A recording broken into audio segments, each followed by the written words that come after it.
নমস্কার, এই মুহূর্তে আমাদের সঙ্গে রয়েছেন আইনজীবী শেখ বাবুলাল। যে বিষয়টাতে আসবো, আমরা প্রতিবাদ দেখছি হিন্দু সনাতনীদের নিয়ে যে অত্যাচার চলছে পশ্চিমবঙ্গ তথা ভারতবর্ষে, সেখানে বিজেপি বিধায়ক টি রাজা একটি লাইন বলেছে, আমি পড়ে শোনাচ্ছি। পশ্চিমবঙ্গে থাকা বাংলাদেশিদের মুণ্ডচ্ছেদ করে ভারত মাতার পায়ে অর্পণ করব। এই যে আগ্রাসন নীতি শোনা যাচ্ছে বাংলাদেশিদের থেকে, আমরা কিন্তু দেখছি যে শাড়ি পরিয়ে দেওয়া থেকে একাধিক এরকম বিশৃঙ্খল কাজ হচ্ছে। সেখানে ভারতবর্ষে যদি সেম ঘটনা ঘটে, তাহলে আপনি কি বলবেন আইনজীবী হিসেবে? এই ঘটনা কি একেবারে করা উচিত? আমি শুরুতেই বাংলাদেশের যে নিপীড়ন চলছে সেই নিপীড়নের বিরুদ্ধে ধিক্কার জানিয়ে, নিন্দা জানিয়ে কয়েকটা কথা বলছি। ভারত মায়ের পায়ে রক্তাক্ত মুন্ডুচ্ছেদ করা মুন্ডু দিয়েতে ভারত মাতা কতটা খুশি হবেন বলতে পারবো না। সে ভারত মাতা আমারও মা, কিন্তু ওই মুন্ডুটা ছেদ করে নরেন্দ্র মোদীর পায়ে দিলে বরং নরেন্দ্র মোদী খুশি হবেন, অমিত শাহ খুশি হবেন। তারই উত্তরসূরি বা তারই অনুগামী বা তার নেতা বা তার কর্মী যাই হোক না কেন, এই টি রাজা বিধায়ক যিনি ওটা বলেছেন। আসলে আপনাদেরকে বুঝতে হবে সঙ্গীতা, যে বিজেপির কালচার হচ্ছে মারো, ধরো, কাটো, খুন করো, ধর্ষণ করো, রক্তাক্ত করো, ভারত মাকে রক্তাক্ত করে দাও। উদাহরণ হিসেবে মণিপুরকে দেখতে পাচ্ছেন। এখন যেটা প্রসঙ্গ, যে বাংলাদেশের যে ঘটনাটা ঘটছে সেই ঘটনাটা বিশ্বজুড়ে নিন্দা হচ্ছে, বিশ্বজুড়ে ধিক্কার জানানো হচ্ছে। তাহলে আমাদের সঙ্গে ভারতবাসীর সঙ্গে বাংলাদেশবাসীর পার্থক্য কোথায় থাকলো? আমরা তো শান্তিতে বিশ্বাস করি। আমাদের একটা গানের লাইন আছে যে আমরা প্রতিবাদ করতে জানি তোমার ভয় নেই মা, আমরা প্রতিবাদ করতে জানি, শত্রুকে দমন করতে জানি। কিন্তু আমরা শত্রুকে দমন করতে গিয়ে কোথাও আমরা মুন্ডুচ্ছেদ করে দিয়ে মুন্ডুটাকে ভারত মায়ের পায়ে অর্পণ করে দেবো, এটা কোথাও বলা নেই।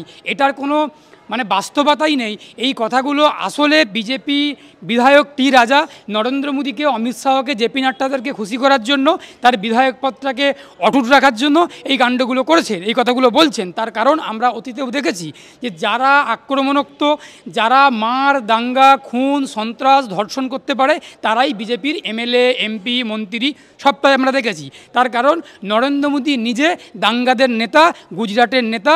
2002 সালে যেটা হয়েছিল বা যেটা দাঙ্গা গুজরাটে হয়েছিল, সেই দাঙ্গার মূল মাথা নরেন্দ্র মোদী, তিনি আজকে দেশের প্রধানমন্ত্রী। সুতরাং বিজেপিতে যারা ধর্ষণ করতে পারবেন, যারা খুন করতে পারবেন, যারা দাঙ্গা করতে পারবেন, তারাই বিজেপির সম্পদ, তারাই বিজেপির রত্ন। এই টি রাজা তারই একটা লক্ষণ, তারই একটা বৈশিষ্ট্য। এখন যেটা ঘটনা ঘটছে, বাংলাদেশে যে ঘটনাটা ঘটেছে, সেই ঘটনাটা আমি আবারও বলছি, আপনার চ্যানেল হাউকে বলছি যে এই ঘটনাটা নিন্দনীয়, ধিক্কার জানাচ্ছি এবং প্রতিবাদ করছি। প্রতিবাদীদের ধরন একটা আলাদা হয়। কোথাও মুন্ডু কেটে নেওয়ার কথা, এই কথাটা সমর্থনযোগ্য নয়। আসলে বিজেপি ওপার বাংলার যারা মুসলিম মৌলবাদী, বাংলাদেশে যারা মুসলিম মৌলবাদী যেটা গড়ে উঠেছে, আর এপার বাংলায় হিন্দু মৌলবাদী আছে, তারা হলো বিজেপি। এই টি রাজা, নরেন্দ্র মোদী, অমিত শাহ, ওদেরকে আমি হিন্দু বলেই মনে করি না। আমি খুব স্পেসিফিক্যালি বলছি, আমি অ্যাডভোকেট শেখ বাবুলাল, এই শুভেন্দু অধিকারী থেকে শুরু করে আপনার দিলীপ ঘোষ থেকে শুরু করে, শুভেন্দু ঘোষকে তো আমি কোনোভাবেই হিন্দু বলে মনে করি না, কারণ ও গরু খেকো হিন্দু।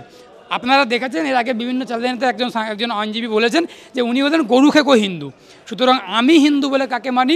শ্রী রামকৃষ্ণ পরমহংসদেবকে আমি হিন্দু বলে মানি, মা সারদা দেবীকে আমি হিন্দু বলে মানি, স্বামী বিবেকানন্দকে আমি হিন্দু বলে মানি, চৈতন্য মহাপ্রভুকে আমি হিন্দু বলে মানি। তারা আমাদের সম্পদ ছিলেন, তারা আমাদের রত্ন ছিলেন, তাদের চরণে আমার সালাম শ্রদ্ধা।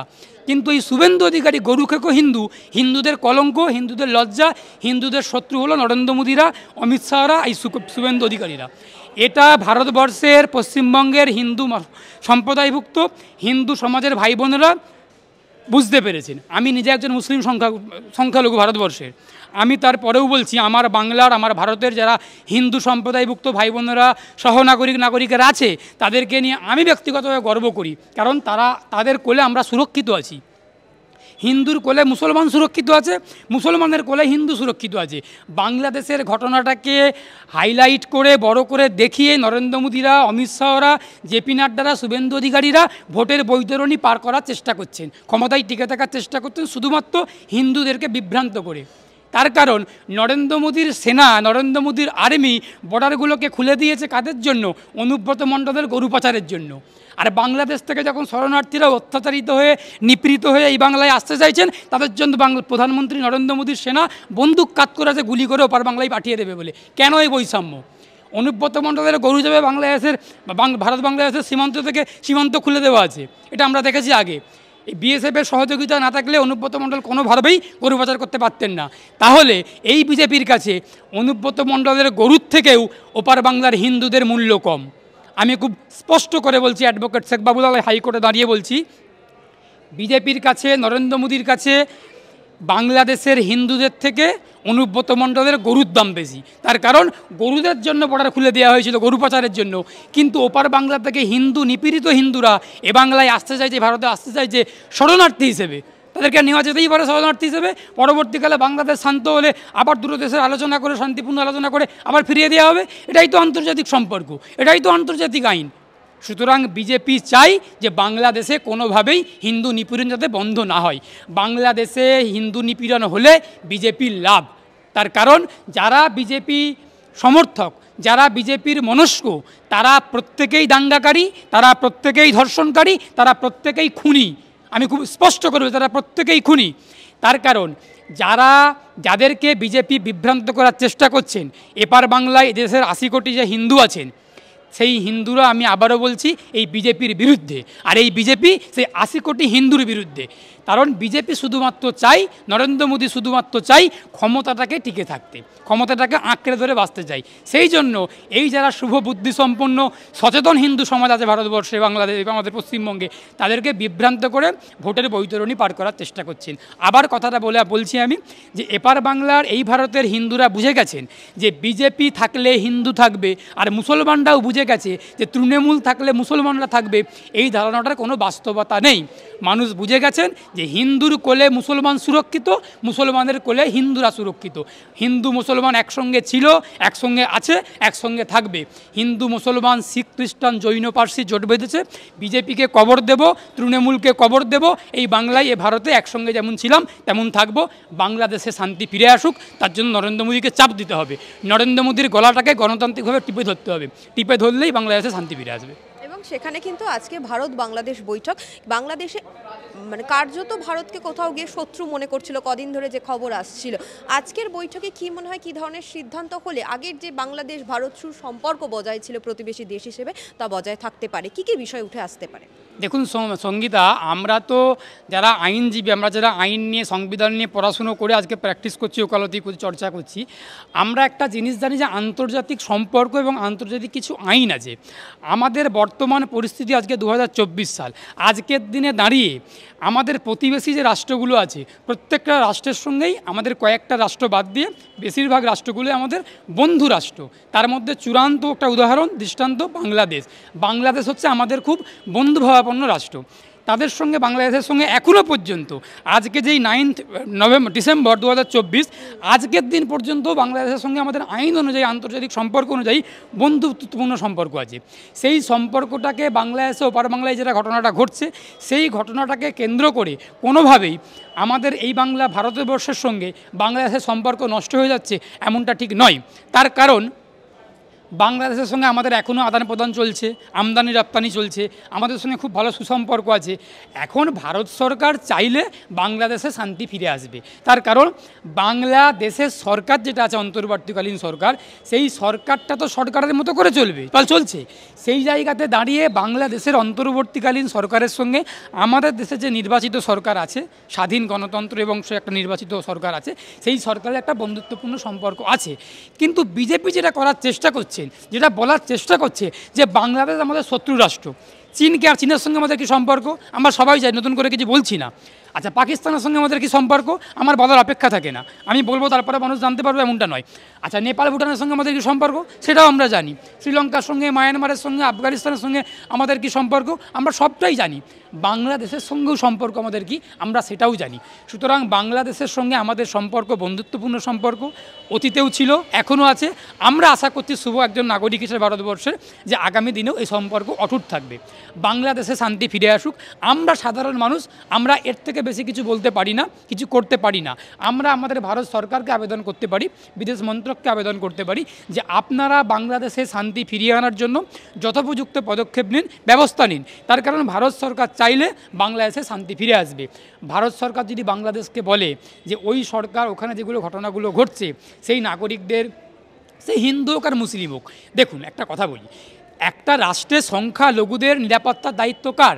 একদিকে যেমন রাষ্ট্রের দায়িত্ব, অপরদিকে তেমন সরকারের দায়িত্ব, পাশাপাশি যারা সংখ্যাগরিষ্ঠ মানুষ থাকেন তাদেরও নৈতিক দায়িত্ব সংখ্যালঘুদেরকে আগলে রাখা। যেমন আমার ভারতবর্ষে সংখ্যালঘু কারা?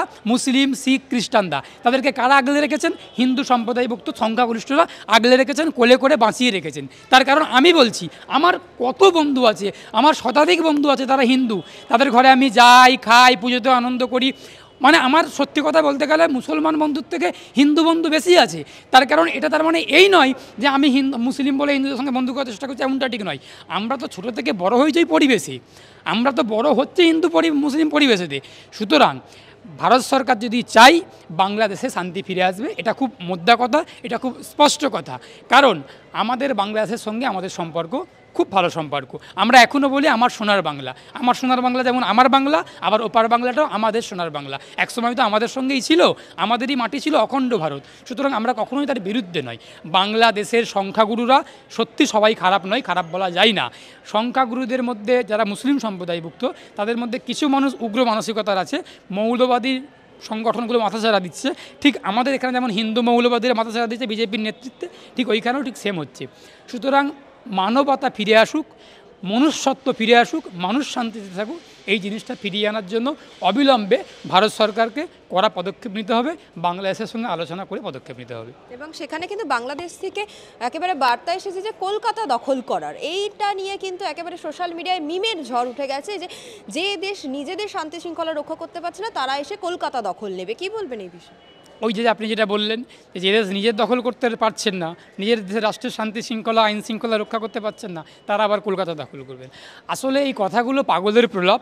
এখন পরিস্থিতিটা তো একটা ঘোরালো জায়গাতে পৌঁছেছে, সেই পরিস্থিতিটা থেকে পরিস্থিতিটাকে আরেকটু উত্তাল করে রাখার জন্য বাংলাদেশের কিছু কিছু মানুষ, কিছু কিছু ব্যক্তি এই ঘটনাগুলো ঘটাচ্ছেন, এই কথাগুলো বলছে। আমার বাংলার রাজধানী কলকাতা, আমাদের ভারতের পশ্চিমবঙ্গ রাজ্যের রাজধানী কলকাতা। আমরা ভারতবাসী ভালো আছি, আমরা পশ্চিমবঙ্গবাসী ভালো আছি, আমরা বাংলাবাসী হিসেবে, ভারতবাসী হিসেবে গর্বিত, এবং আমরা আমাদের সম্পদ বলে মনে করি আমাদের ভারত, আমাদের রত্ন আমাদের কাছে।